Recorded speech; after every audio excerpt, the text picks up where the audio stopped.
नाजरीन आदाब। जिंदगी छोटे छोटे लम्हों को जोड़कर बनी है। जिंदगी का गुजरता हुआ हर पल बेहद कीमती है, इसलिए हर लम्हे को जी भरकर जी लेना चाहिए। हमारा ये प्रोग्राम भी वही छोटे छोटे पलों को और लम्हों को जोड़कर बना है और इसका नाम है कुछ लम्हे फुर्सत के।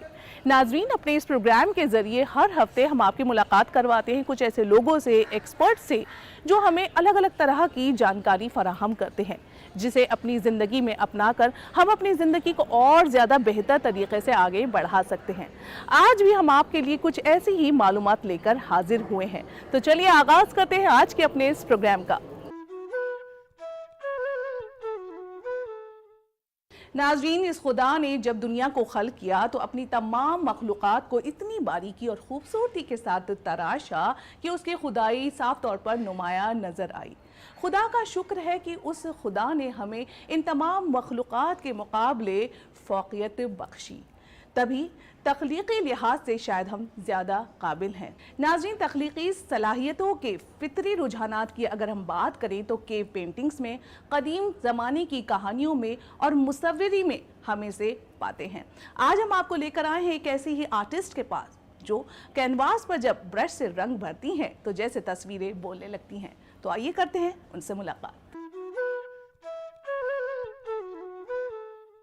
तो आइए नाज़रीन, आपकी मुलाकात करवाते हैं मोइन फातिमा साहिबा से, जो रंगों के जरिए ज़िंदगी को और ज़्यादा हसीन तरीन बनाने में लगी हुई हैं।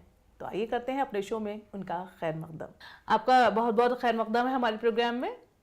अच्छा, सबसे पहले तो हम आपसे यही जानना चाहेंगे कि आपको मतलब ये रंगों का शौक़ कैसे हुआ, आपने शुरुआत कैसे की इस फील्ड में आने की? मैं वैसे तो बचपन से ही कुछ कलरफुल चीज़ें बनाती थी, जैसे मोतियों का काम करती थी, उनसे अंगूठियाँ और ज्वेलरी बनाती थी। उसके अलावा कुछ ना कुछ घर में कुछ क्रिएटिविटी का काम ज़्यादा करती थी, जैसे सिलाई करना है, कुछ डिज़ाइनिंग करनी है उसकी। और उसके अलावा स्कूल में ड्राइंग में मुझे बहुत इंटरेस्ट आता था। मेरी मैडम के रूम में ये जो बी विभाग की पेंटिंग्स लगी होती थी अक्सर, उन्हें मैं देखती थी तो मुझे बड़ी अच्छी लगती थी। ये लगता था यही सबसे बड़ी आर्टिस्ट हैं। तो वो देख के अभी शौक़ पैदा हुआ थोड़ा थोड़ा। फिर घर में मेरे भाई बहुत ही अच्छी पेंटिंग बनाते थे और वो उनका जामिया में एडमिशन होता है और उनको यहाँ पर काफ़ी और आर्टिस्ट मिलते हैं। रामाचंद्र नायर, परमजीत सिंह यहाँ पर थे, जतिन दास थे उस ज़माने में। तो उनका जब मैंने पेंटिंग में देखा कि प्रोग्रेस हो रही है बहुत ही अच्छे से, और फिर मैंने उनसे कहा कि मुझे भी पेंटिंग करनी है। मैं 12th में थी उस ज़माने में, तो वो यहाँ से कैनवस लेके जाते हैं, तो मैंने कैनवस एक पेंट किया था, तो वो उनको बहुत अच्छा लगा। उसमें मदर एंड चाइल्ड बनाया था मैंने। तो मेरे भाई ने कहा कि नहीं, आप भी जाएंगी और मैं आपको भी लेके जाऊँगा, और वो लेके आए और ऐसा ही हुआ यहाँ पर। और मैंने यहाँ पर BFA में दाखिला लिया। 83 में मेरा दाखिला हुआ BFA में। उसके बाद यहाँ पर मैंने लगातार कुछ रामाचंद्र नायर मेरे जो टीचर थे वो बड़ा इंटरेस्ट लेते थे हमारे साथ, हमारी क्लास के साथ बहुत इन्वॉल्व रहते थे, और हमने काम को हमें बहुत अच्छे से सिखाया उन्होंने। और मेरे भाई ने मेरा एडमिशन कराया यहाँ, और उन्होंने भी साथ साथ लगे रहे कि कुछ ना कुछ कैनवस बड़ी अच्छी अच्छी ला के देते थे, कलर अच्छे अच्छे ला के देते थे। उसके ज़रिए ही काम हो पाया बहुत अच्छा, और लगातार वो मेरे लिए मॉडल भी बनते थे घर में कभी कभी। उस तरह से काम चलता रहा। BFA किया, और BFA में मैंने टॉप किया, और वो MFA तक चला। मैंने MFA में भी टॉप किया। उसके बाद एक ही हफ्ता हुआ था मेरा स्कूल में एडमिशन हो गया। वो स्कूल में एडमिशन नहीं, स्कूल में मेरा अपॉइंटमेंट हुआ, और वो रामाचंद्र नायर से मैं मिलने आई। तो मैंने कहा जो पहले काम कर रही थी वो बहुत दुखी हैं, तो उन्होंने कहा नहीं ऐसा करो, वहाँ मत जाओ, यहाँ आना मंडे से। तो मैं यहाँ आई, और उस तरह से मेरी जामिया में फ़ाइन आर्ट डिपार्टमेंट में शुरुआत हुई। मैंने काम करना शुरू किया यहाँ रामाचंद्र नायर के अंडर में टीचिंग करना शुरू की, और धीरे धीरे लेक्चरशिप और एसोसिएट प्रोफेसर में आज हूँ। इस टाइम मैं हेड ऑफ़ द डिपार्टमेंट हूँ पेंटिंग की, और मैंने बहुत सारे शोज़ किए हैं पेंटिंग के। इस तरह से मेरा शो का दौर भी चलता रहा, और ग्रुप शोज़ तो मैंने बेपनाह किए।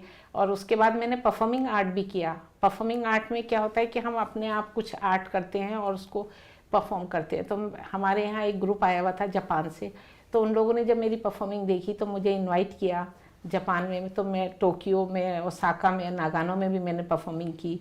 उसके अलावा फिर एक मुझे बड़ा अच्छा एक प्लेटफॉर्म मिला।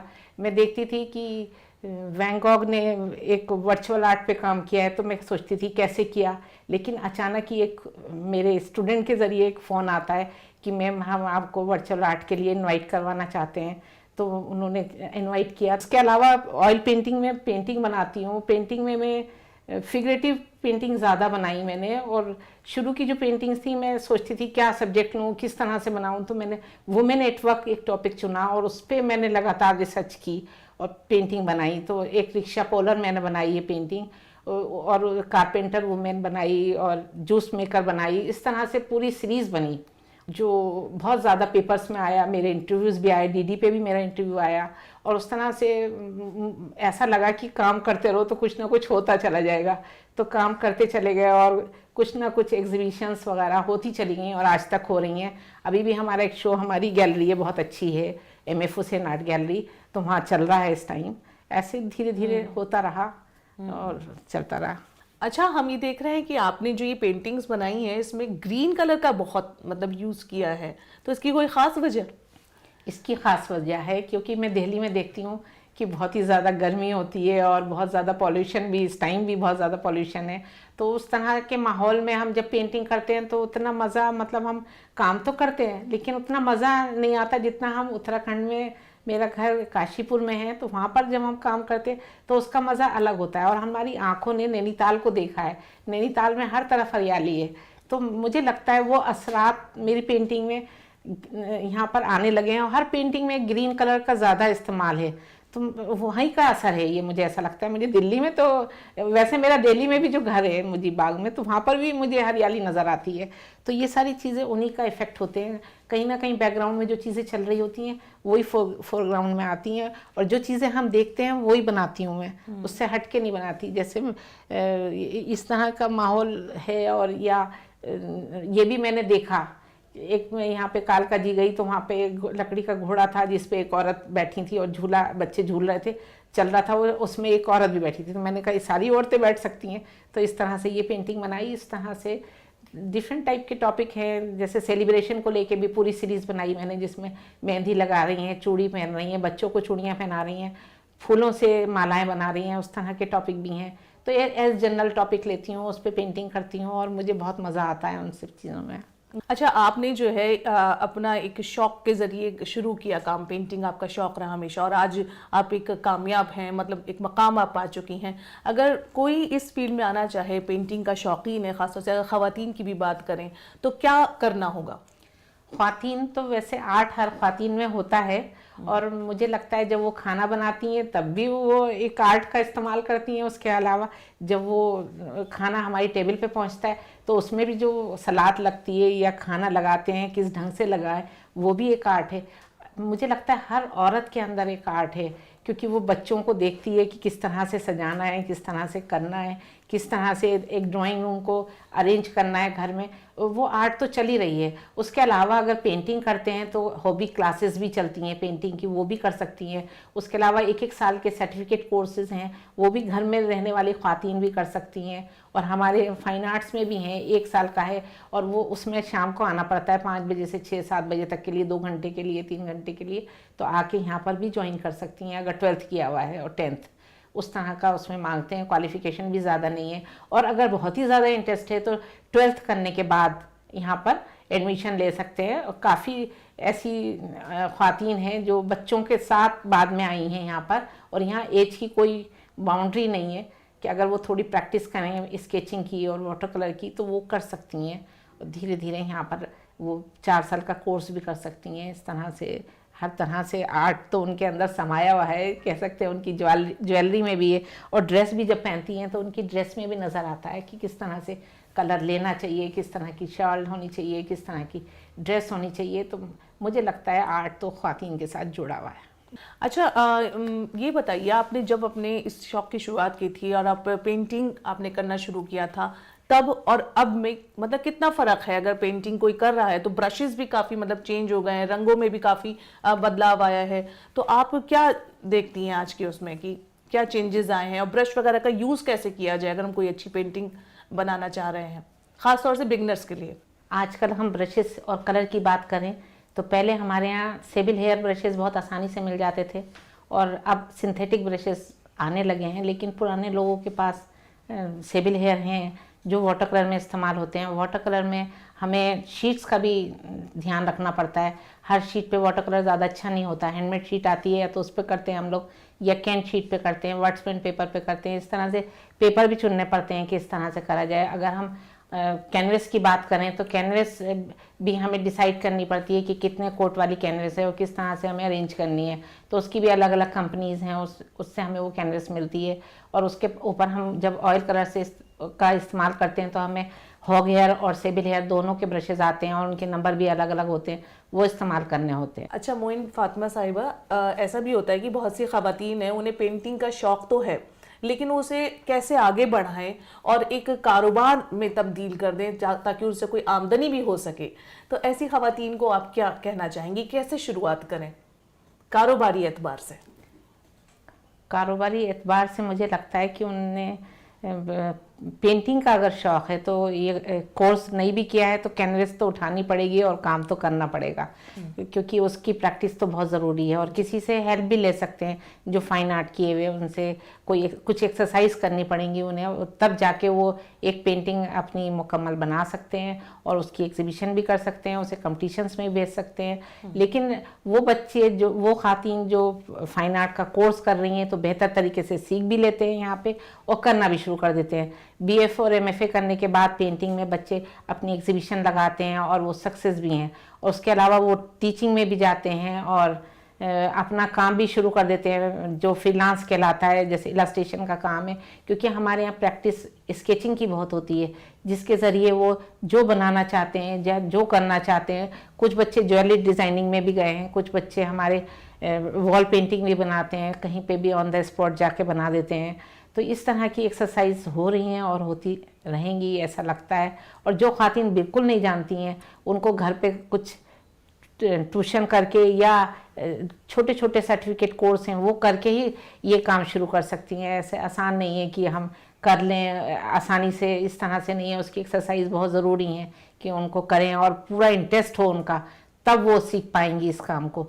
वैसे आसान नहीं है, ऐसे आसान नहीं है कि बगैर, जैसे कहते हैं ना गाना तो घर में भी सीख लेते हैं, लेकिन सुर में गा रहे हैं उसको सुर में बना रहे हैं या नहीं बना रहे ये डिपेंड करता है। इसी तरह से पेंटिंग का है कि कंपोजिशनली सेंस है या नहीं है, वो सब चीज़ें देखनी पड़ती हैं कि किस तरह से लैंडस्केप बनाने के लिए या फिगरेटिव आर्ट करने के लिए बहुत ज़्यादा रियाज की ज़रूरत होती है। और रियाज या तो कॉलेजेस में आके होता है या घर में पूरे इंटरेस्ट के साथ करें तब होता है। ऐसे घर में रह के आसानी से वहाँ तक पहुँचना बहुत मुश्किल काम।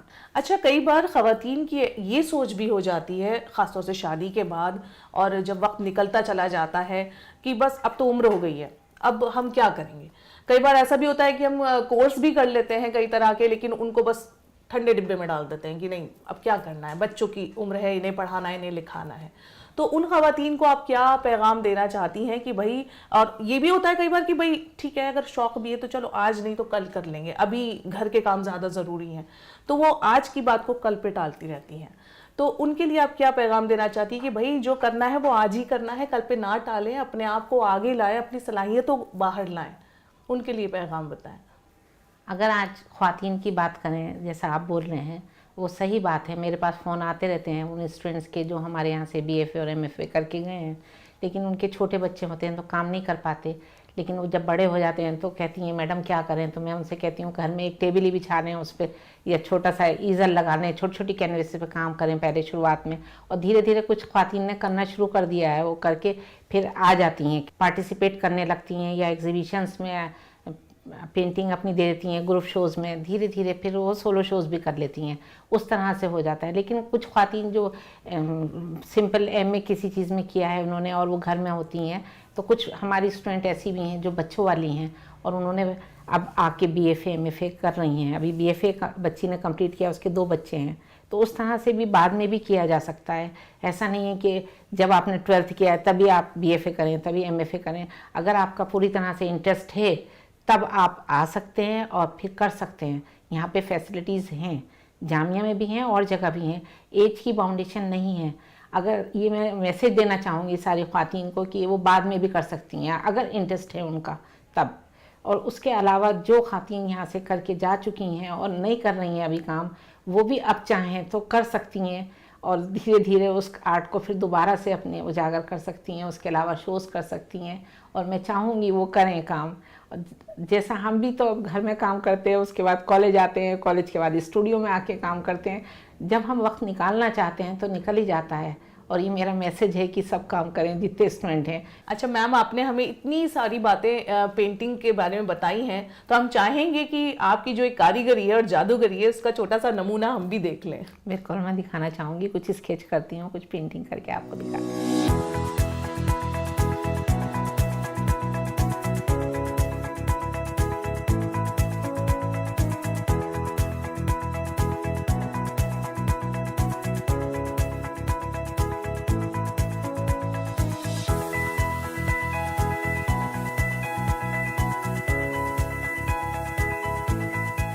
बहुत बहुत शुक्रिया आपका मोइन फातिमा साहिबा। आपने बिल्कुल सही फरमाया कि हम अपने लिए कम से कम 1 या 2 घंटे तो निकाल ही सकते हैं, खासतौर से अपने शौक के लिए।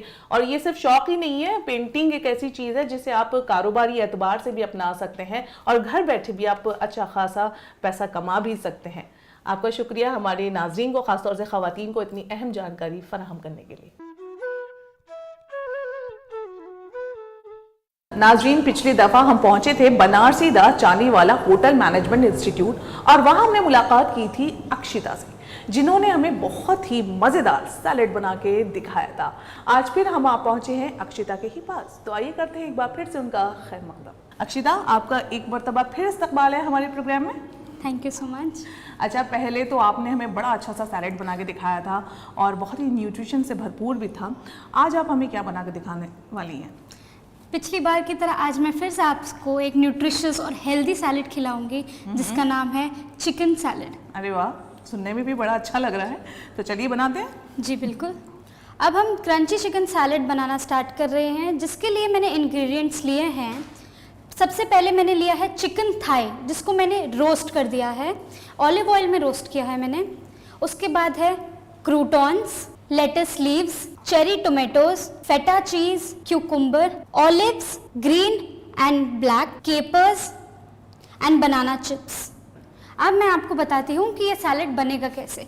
इसके लिए मैंने चिकन थाई ले ली थी, जिसको मैंने रोस्ट कर दिया था ऑलिव ऑयल में, जो कि बहुत हेल्दी है, जिससे कोई फैट भी नहीं है। उसके बाद मैं इसमें डालूंगी चेरी टोमेटोज। चेरी टोमेटोज हमारे स्किन के लिए बहुत अच्छे होते हैं। अब मैं इसमें डालूंगी olives. Olives are rich in vitamin E. इसमें मैंने ग्रीन ऑलिव्स लिए हैं और ब्लैक ऑलिव्स लिए हैं। अब मैं इसमें डालूंगी श्रेडेड लेटस लीव्स। उसके बाद मैं डालूंगी इसमें cucumber. Cucumber is very good for our health, it keeps us hydrated. उसके बाद अब मैं इसमें डालूंगी इसकी ड्रेसिंग, जिसमें मैंने डाला है vinegar, mustard oil and olive oil. अब मैं इसको टॉस करूंगी। जैसा कि आप सोच रहे होंगे इसमें मैंने क्रूटॉन्स क्यों नहीं डाले, बनाना चिप्स क्यों नहीं डाले। अब इसके बाद मैं बनाना चिप्स डालूंगी, क्योंकि अगर मैं उसको पहले ही डाल देती तो उनको सॉगी हो जाते। हमारे चिकन सैलेड का नाम है क्रंची चिकन सैलेड। अब मैं इसमें डाल रही हूँ बनाना चिप्स। अब मैं इसको फिर से टॉस करूंगी। जैसा कि आप देख सकते हैं मेरा सैलेड तैयार। इसकी सीजनिंग में हम डालेंगे इसके ऊपर सॉल्ट एंड पेपर और हम इसके फिर से टॉस करेंगे। आपको क्रंचीनेस की आवाज़ आ रही है इसमें? ये देखिए मेरा क्रंची चिकन सैलेड रेडी है। आपको कैसा लग रहा है देखने में? भाई देखने में तो ये हमेशा की तरह बहुत ही अच्छा लग रहा है। हमेशा की तरह इसलिए कहा क्योंकि लास्ट टाइम जो आपने हमें सैलेड बना के दिखाया था और मैंने उसे टेस्ट भी किया था, तो वाकई वो देखने में भी और टेस्ट में भी यकीनन बहुत ही अच्छा था। तो ये भी बहुत अच्छा लग रहा है। अब इसकी आप प्लेटिंग करेंगी? जी बिल्कुल जी। जैसा कि आप देख सकते हैं इसमें मैंने चिकन डाला है, चेरी टोमेटो डाला है। चिकन आपको अगर नॉन वेजिटेरियन है तो आप चिकन यूज़ कर सकते हैं, बट अगर आप नॉन वेज नहीं खा सकते हैं तो आप इसमें पनीर ऐड कर सकते हैं। वो उसका ऑल्टरनेटिव हो जाएगा।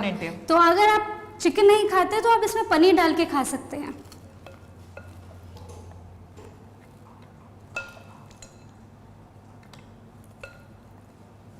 ये भी बहुत ही जल्दी बना दिया आपने। जी। इसमें कोई टाइम नहीं लगा। आजकल हम लोगों के पास इतना वक्त कहाँ होता है कि हम किसी डिश में इतना टाइम दें, और जी, कोई डिश बिल्कुल। अगर इतनी जल्दी बन जाती है तो वाह, फिर क्या बात है। अब हम इसके ऊपर इसको गार्निश करेंगे फेटा चीज़ के साथ। फेटा चीज़ गोट चीज़ होती है जो कि और हेल्दी होती है।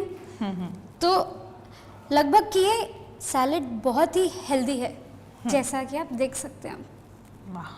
अच्छा अक्षिता, इसे हर एज ग्रुप का इंसान खा सकता है? जी है बिल्कुल, ना? जैसा कि मैंने आपको बताया कि इतना हेल्दी है। अगर कोई जिम जाता है तो इसके लिए और हेल्दी है, उसकी डाइट के लिए। अगर बूढ़े हैं तो चिकन इतना है, टेंडर है कि इसे आप अच्छे से स्वॉलो कर सकते हैं। हार्ड चिकन नहीं है ये अच्छे से टेंडराइज होता है क्योंकि हमने इसे ऑलिव ऑयल में बनाया है। बिल्कुल। अच्छा, अगर ऑलिव ऑयल हमारे पास नहीं है 1%, तो हम किसी और चीज़ में भी इसको मतलब फ्राई कर सकते आप हैं? नॉर्मल ऑयल भी ले सकते हैं, बट ऑलिव ऑयल एक हेल्दी तरफ से आ जाता है कि उसको अच्छे से हो जाता है वो। जी, चलें तो अब इसको टेस्ट करने की बारी है, और हमेशा की तरह मैं ही इसे टेस्ट करूंगी जी, और आपको बताऊंगी इसकी ये कैसा है, कैसा बना है।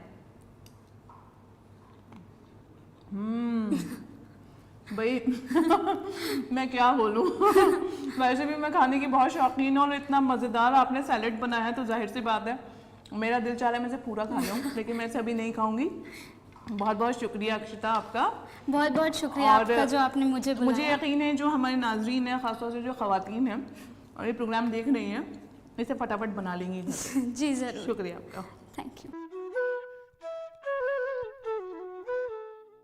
भाई शादी हो या कोई भी पार्टी, हम सब अपने लुक्स पर कितना ज्यादा ध्यान देते हैं, और सबसे ज्यादा ध्यान तो ड्रेसिंग पर दिया जाता है। सबसे ज्यादा खर्चा भी इन्हीं पर किया जाता है। लेकिन अक्सर क्या होता है कि खाते पीते वक्त कभी कभार हमारे कपड़ों पर कुछ दाग लग जाते हैं, और कभी कभी तो ये दाग इतने जिद्दी होते हैं कि इनको साफ करना दुश्वार हो जाता है, और ये डिटर्जेंट से भी साफ नहीं होते। तो जनाब, इन्हें साफ करने के लिए आप सबसे पहले 2 चम्मच बेकिंग सोडा लें और उसमें 1 चम्मच पानी डालकर एक पेस्ट बना लें, और जहां दाग है वहां इस पेस्ट को लगा दें। फिर इसे रगड़ दें, तो इससे दाग आसानी से छूट जाएगा और आप अपनी फेवरेट ड्रेस फिर से पहन सकेंगी। लम्हा दर लम्हा गुजरता ही चला जाता है, वक्त खुशबू है बिखरता ही चला जाता है। वाकई जनाब, वक्त की रफ्तार और चाल को किसने समझा है। देखिए ना, हमारी मुलाकात भी यहीं पर मुकम्मल हुई, लेकिन ये मुलाकात हम तभी कामयाब समझेंगे जब हमें ये लगेगा कि आपको वो सब चीज़ें जो हम बताते हैं अपने इस प्रोग्राम के ज़रिए, आप उससे फैज़याब हो रहे हैं, फ़ायदा उठा रहे हैं। फ़िलहाल के लिए बस इतना ही। अगले एपिसोड में फिर होगी आपसे मुलाकात, फिर लिए चलेंगे आपको कुछ एक्सपर्ट्स के पास। तब तक के लिए दीजिए इजाज़त। खुदा हाफिज़।